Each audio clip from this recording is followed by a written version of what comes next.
গরম পড়তে না পড়তেই সব বাড়িতেই বাচ্চাদের বিভিন্ন রকম আবদার শুরু হয়ে যায়। আইসক্রিম, লস্যি, কাস্টার্ড, আরও কত কী। অবশ্য বড়রাও কিন্তু পিছিয়ে থাকে না, তাই তাদের আবদার মেনেই করতে হলো ফ্রুট কাস্টার্ড। নমস্কার দর্শক বন্ধুরা, হৃদয় বিনার হেসেলে আপনাদের সবাইকে স্বাগত। ফ্রুট কাস্টার্ডের মতো এত ইজি রেসিপি আর বোধহয় নেই।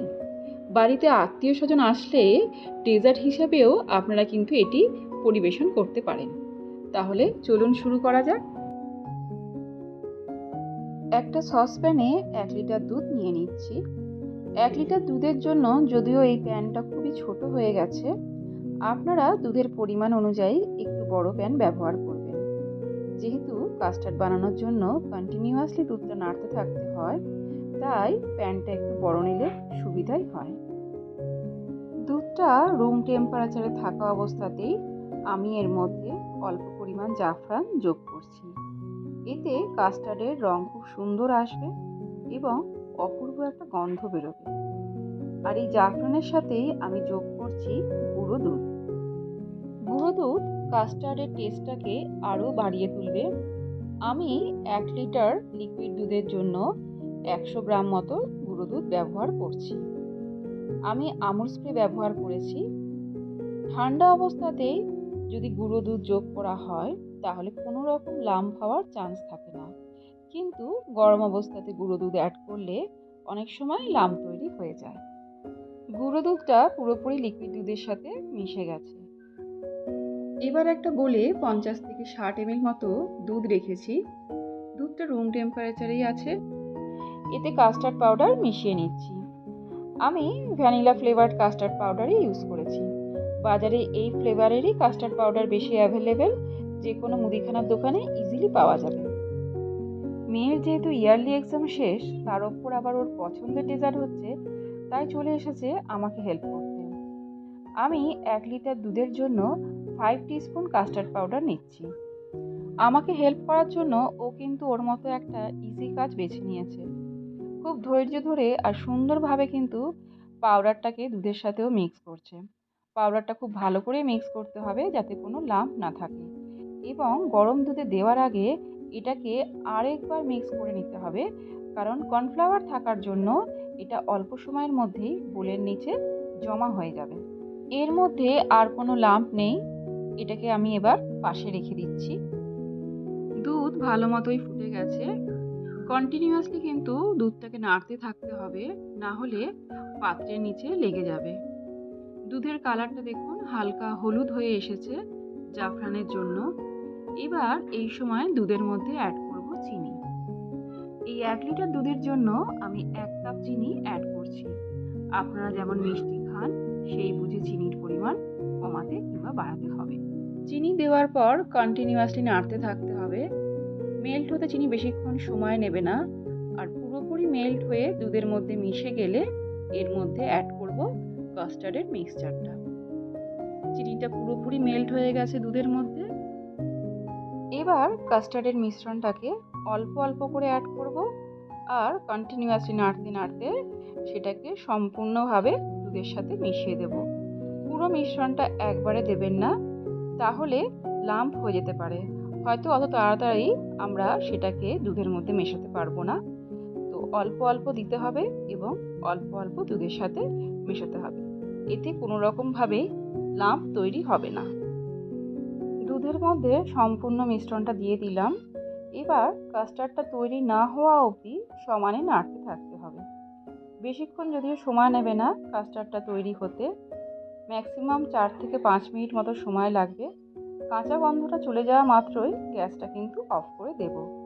কর্নফ্লাওয়ার থাকার জন্য এটা কিন্তু খুব তাড়াতাড়ি ঘন হয়ে যাবে। কাস্টার্ডটা আগের থেকে অনেকটাই ঘন হয়ে এসেছে। আপনারা তো দেখেই বুঝতে পারছেন যে কাস্টার্ডটা কতটা ঘন হয়ে এসেছে। এবার আমি গ্যাসের ফ্লেমটা অফ করছি।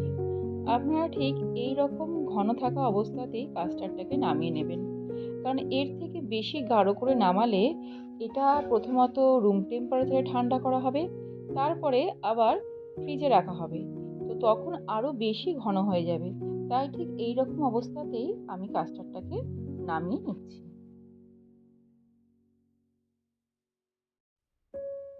এবার এই বোলটাকে রুম টেম্পারেচারে ফ্যানের তলায় রেখে আমি ঠান্ডা করে নেব এবং তারপর ফ্রিজে রাখব। এবার এখানে দুটো কাজ করা যেতে পারে। কাস্টার্ড ঠান্ডা হলে ফ্রিজে ঢোকাবার আগে এর মধ্যে ফ্রুটস দিয়ে দিতে পারেন, অথবা কাস্টার্ড ফ্রিজে ঠান্ডা করার পর সার্ভ করার আগে তার মধ্যে ফ্রুটস অ্যাড করতে পারেন। আমি দ্বিতীয়টাই করছি। অনেকটাই ঘন হয়ে গেছে কাস্টার্ডটা। আমি কাস্টার্ডে 6 রকম ফল ব্যবহার করছি। ফলগুলো কাটার আগে আমি ভালো করে ধুয়ে নেব। প্রতিটা ফলই খুব ছোট ছোট আর পাতলা করে কাটতে হবে, যাতে খাওয়ার সময় সহজেই মুখে মিশে যায়। আমি আপেলটা খুব পাতলা আর ট্রায়াঙ্গেল শেপে কেটেছি। কলাটা গোল গোল আর পাতলা করে কেটেছি। কিউইর শেপ ট্রায়াঙ্গেল, এটাও খুব পাতলা। এখানে আমি দু রকম আঙুরের ব্যবহার করেছি, সবুজ আর কালো। দুটোকেই আমি লম্বা লম্বি করে চিড়ে নিয়েছি। আর বেদানাটা খোসা থেকে খুব ধীরে ধীরে ছাড়িয়ে নিয়েছি। আপনারা আপনাদের পছন্দ মতো যে কোনো ফলই ব্যবহার করতে পারেন, তবে বেদানাটা অবশ্যই দেবে। এটা আমার যেন মনে হয় কাস্টার্ডের সৌন্দর্যটাকে আরও বেশি বৃদ্ধি করে।